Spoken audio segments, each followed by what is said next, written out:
Fellow Ugandans and friends of Uganda all over the world, my name is Kyagulanyi Sentamo Robert, also known as Bobi Wine, and today is the 24th of January 2026.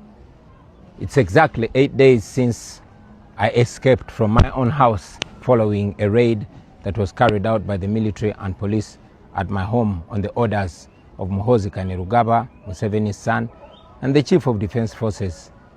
We had gotten earlier intelligence from our friends within the army that he had issued orders to his men to come and harm me. So when we saw them jumping over our fence on the night of 16th January, I somehow escaped from my home and left. That night they didn't enter into our house. They stopped in the compound. 3 days ago, they once again jumped into our fence, hurled profanities to my wife, and threatened to break into my house. That was the second time. Now last night was the third time for them to raid us. They came in hundreds, according to my wife. They broke every door in our house, including those that were not locked. They took away all our documents, from academic documents, land title deeds, and all important documents. They took every gadget, phones, chargers. They took our internet system. They even took all the laptops, including children's school laptops. They also took away our CCTV camera system and destroyed anything that they could destroy, broke glass and cut even our chairs. They put my wife on gunpoint, demanding that she shows them where I was. They even forced her to remove the passwords from her phone and our laptops, but she refused. Well, these and many things that Museveni's regime is doing through his son and his other people are not signs of strength. These are signs of weakness. If Museveni claims that he won the election, why is he panicking? Why is he doing all manner of terrible things? Why is he harassing people? Why is he harassing me and my family? Those are signs of shame. Those are signs of illegitimacy. Now my message to you, fellow Ugandans, I am not in my home because I still want to be able to speak to you like I'm doing. I'm not in my home because my life is threatened. I take this opportunity, first of all, to thank the international community for the voices that they've raised, but to also encourage them to keep an eye on Uganda, especially at this critical time. To you, fellow Ugandans, this is our country. All this is being done to intimidate us. They've abducted two of my deputy presidents, Lina Zedriga and Jole Tukamshaba. We don't know where they are. They've arrested Mwanga Chivumi, my deputy president in charge of Uganda region, and many other comrades, to sow fear in us. I encourage you to be strong, to be smart, to be creative. These people are not as strong as they purport, and indeed they are not as smart as they are. They failed to find me for 8 days. I also tell you that we must never give up. Uganda is our country and we must fight and liberate it. I will resurface at an appropriate time to forward our struggle. In the meantime, I'm not home because I'm trying to keep safe, I'm trying to keep alive, and I want to keep communicating to you. We shall overcome, we shall be free. People power, our power. Them asked me in Lunyankore how I could end up marrying a traitor of a Muganda, as if I never saw Banyankore to marry. I was wearing a biker, and on top of it, I was wearing a nightie. So he held the trousers of the nightie and pulled me up. Then he held the shirt of the nightie from the back. He was using one arm. So he held it, then he brought the phone in front of me and said, remove the password. I said, I have told you I will not remove the password. The one that he came with held me in the neck here and lifted me off my feet in the neck like this. So when he lifted me, in self-defense, I kicked him because he was in front of me. So I kicked him in the groin, and then he walked away. This one pulled me The buttons of my shirt broke, and he stayed with my shirt in his hands.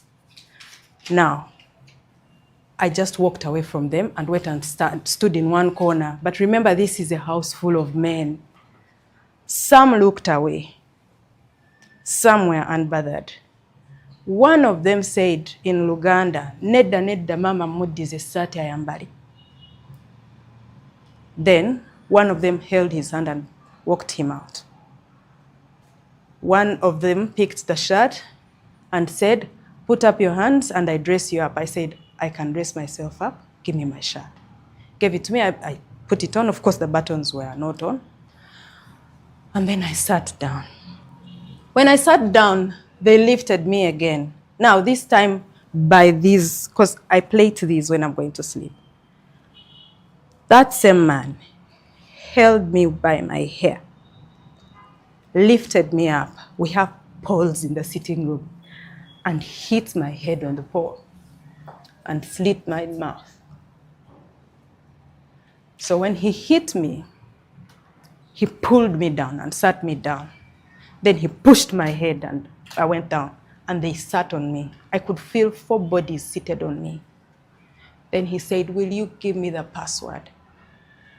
I said again in Runyankore, "You have already done enough. You are not getting the password." There was someone who was like commanding them. He came in, he said, "What's happening here?" And he said, "Leave her alone." Then I sat. Meanwhile, in that moment, they were already upstairs, creating havoc. The ones who were outside were beating our askari and the other boy that we live with. Some other group was already in our helper's room, picking her up from her house. Now, they bring her, she's holding her cross and her Bible. She is new, she doesn't know anything. They ask her, "Where is the controller room of these cameras?" She said, "I am new, I don't know anything." They bring in the askari. They want to take him upstairs. He says, "I have never gone that side. I don't know what's there." They ask him, where is the basement? And he said, "I am new here. I know nothing like the basement." They ask him, "Where are the children?" And he said, "The children went for holidays after Christmas." "Where did they go?" And he said, "I don't know." So in that moment, they were already picking the camera controllers, they were already picking the MiFi, they were already picking all the phones in the room. They took AirPods, chargers, power banks, hoofers, radios, anything electrical, laptops, everything. These people were drunk. The house was stinking. So in that moment, I realized that it was not going to end. They took the girl out, they took the askari out, and then they started asking me in Runyankore, "So you brought your brother to run on the Kampala MP seat. Did he win? You think you can just bring foreigners and bring them in Kampala and think they will win?" In Runyankore.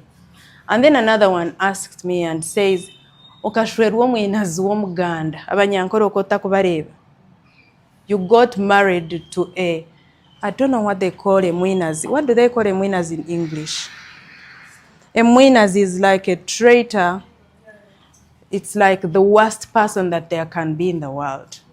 He said, "You married that traitor of a Muganda. Were you not seeing the Banya?" And I'm taking her to the hospital. Then they checked, and then they opened for him. I think they realized already, they had known that there was an ambush and a raid in the house. So they didn't ask much. They're still in your place right They're now? still home. They're still there. Maybe finally from you, did you, like, by the time, because you said you moved